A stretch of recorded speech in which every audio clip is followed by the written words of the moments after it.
Comme promis, on se retrouve donc pour un nouvel anime que je vais vous tourner tout de suite après avoir fini de vous tourner Parasite. Il s'agit cette fois de Endread. Endread, c'est quoi? C'est tout simplement un gars, un anime plutôt, qui va se baser dans la mode des isekai. C'est quoi un isekai? C'est tout simplement comme Sword Art Online, un monde parallèle. Donc en gros ici, dans cet univers, enfin dans les isekai en règle générale, un personnage lambda, par exemple toi et moi, on se retrouve absorbé dans un univers parallèle. Ça peut être un univers de Moyen-Âge et compagnie. Un peu comme dans Sword Art Online où c'est un jeu vidéo, mais bon ici c'est pas trop le même délire, mais c'est quand même une absorption, on va dire, dans un univers parallèle. On va suivre au début les aventures de Shaun, qui se trouve ici, qui est donc un japonais, on va dire, tout ce qu'il y a de plus lambda au début, même si on va un peu apprendre ses bails plus tard dans le scénar, et qu'on va s'apprendre que c'est pas un japonais lambda, mais bon, ça on apprendra plus tard, je vais pas vous spoiler non plus ça. Mais donc Shaun, qui veut fêter, on va dire, l'anniv de son père, donc dans le premier épisode, c'est pas un spoil, va donc le chercher à son laboratoire parce qu'il est arrivé en retard, il rate même son propre anniv car il y a toujours trop de travail. Et lorsqu'il arrive donc dans le bureau de son père, il va voir une pierre qui brille. Shaun est attiré toujours par les pierres précieuses et tout ça, ou enfin plutôt les espèces de minéraux.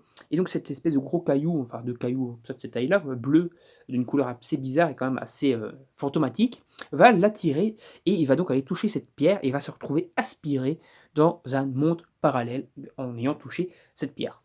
Ce monde parallèle de Endora, et donc en fait un monde qui se trouve au centre de la Terre. Ce monde au centre de la Terre est un monde qui est assez reculé au niveau de la technologie. On se retrouve dans une espèce de monde moyenâgeux, mais où une espèce de magie est assez présente. C'est-à-dire que les personnages peuvent invoquer des épées qui sortent de leur cœur, etc. C'est assez un truc un peu what the fuck. Et dans ce monde-là, il y a un gros délire. Et en fait, le prince Emilio, qui se trouve ici, c'est pas un spoil, le prince Emilio, veut en fait vaincre son père, parce que en fait, ce n'est pas son vrai père, on va le prendre dans le premier épisode, c'est en fait un usurpateur entre guillemets du trône, et donc il veut tuer cet usurpateur parce qu'il est censé avoir tué son père pour s'emparer du trône. Donc voilà, donc le but de Emilio est donc de se venger en tuant son père adoptif entre guillemets, et le but de Shaun sera tout simplement de trouver un moyen de retourner à la surface. Pour ce faire, ils vont se retrouver impliqués dans plein de bails avec plein d'amis qui vont se faire au fil des aventures, et surtout une organisation qui va vouloir, entre guillemets, renverser le pouvoir. Ils vont donc un peu se rallier à cette organisation, etc., les rebelles qui veulent un peu renverser le pouvoir en place à Endora, et sauver un peu le monde parce que le monde est menacé et les tensio-particules qui est un peu le mana qui est présent dans plein de univers de manga quoi, ces tensio-particules qui en fait permettent un peu de faire la culture, de faire pousser les arbres et tout à Endora, s'occuper à disparaître. Et donc en fait, ils pensent que c'est le roi le responsable. Tout ça va s'enchaîner, on va se rendre compte assez rapidement que c'est bien, ça va bien plus loin qu'un simple roi un peu tyrannique, qui n'était peut-être pas au final aussi tyrannique, et tout ça va un peu se développer donc autour des personnages et des différents protagonismes avec pas mal de retournements de situation, pas mal de révélations, et ça c'est plutôt très cool. Et également, ce qu'il y a de bien dans ce monde, c'est qu'il y a, enfin de bien et de pas bien en même temps, c'est qu'il y a en fait plusieurs races, et ces races en fait sont persécutées, c'est-à-dire il y a une race qui est en fait à la base mélange entre humains et espèces d'animaux, c'est-à-dire il y a des espèces de races de chiens mélangés avec des lions et des ours et tout ça, c'est un peu des humains bestiaux on va dire. Ces humains bestiaux sont très forts physiquement, mais ne sont pas très avancés technologiquement. Et donc les humains les ont un peu manipulés, renversés, pour s'en servir comme esclaves. Voilà. Et donc il y a un peu un petit côté esclavage, persécution et tout ce qui est présent. Il y a pas mal de petits bails un peu plus matures qu'un simple anime, et ça c'est toujours très cool. Et pas mal de retournements de situation, de personnes qui sont tuées, et tout ça. Donc c'est plutôt pas mal au final. Ça a l'air d'être assez enfantin, surtout qu'on voit ça ici. Et au final, quand on avance dans l'histoire, on se rend compte qu'il y a pas mal de bails sombres, etc. Et ça c'est plutôt cool. Et de développement surtout au niveau donc de classe politique, casse politique, etc. C'est un espèce un peu de... Bon, j'ai peut-être un peu un sacrilège de dire ça, mais un espèce de Game of Thrones animé, quoi. Ça, c'est plutôt intéressant. En tout cas, je parle au niveau des délires politiques, hein. Je parle pas au niveau Game of Thrones, vraiment dans l'âme, avec du gore, du sexe et tout le bazar, et des retournements de situation de ouf malade comme dans Game of Thrones. Ici, non, ça reste toujours bien plus soft que dans Game of Thrones à tous les niveaux. Même au niveau des révélations, tu les vois quand même arriver. Alors que dans Game of Thrones, il y avait certaines révélations que tu voyais pas du tout arriver. Donc voilà. C'est pas trop comparable non plus, mais il y a quand même une petite touche Game of Thronesienne dans l'âme de Endrit. Et c'est pour ça que je vous le signale. Après, il y a également une petite touche un peu de Digimon. Voilà, on va faire un petit point là-dessus. C'est-à-dire que certains personnages vont pouvoir utiliser des créatures qui vont pouvoir évoluer. Voilà, un peu comme les Digivolutions de Digimon. Il y a également les armes qu'ils peuvent utiliser, qui ne sont pas vraiment des Digimon, hein, mais c'est des armes qui apparaissent qui sortent de leur cœur et qu'ils peuvent utiliser pour se battre. Mais ces armes vont également évoluer, se digivolver en armes un peu plus puissantes, etc. Donc il y a tout un petit délire comme ça, un petit mélange, un petit melting pot de plein de genres, et qui est plutôt très intéressant. Après, pour en faire comme j'ai fait pour Parasite, on va se retrouver dans un anime qui est plutôt de bonne facture. C'est-à-dire que ce soit au niveau de l'animation, qui est quand même plutôt animation moderne, c'est-à-dire en mode grosse 3D, mais ça le fait plutôt bien, ça le fait plutôt même de bonne facture, de bonne qualité, un monde 3D, mais vraiment très crédible, très réaliste.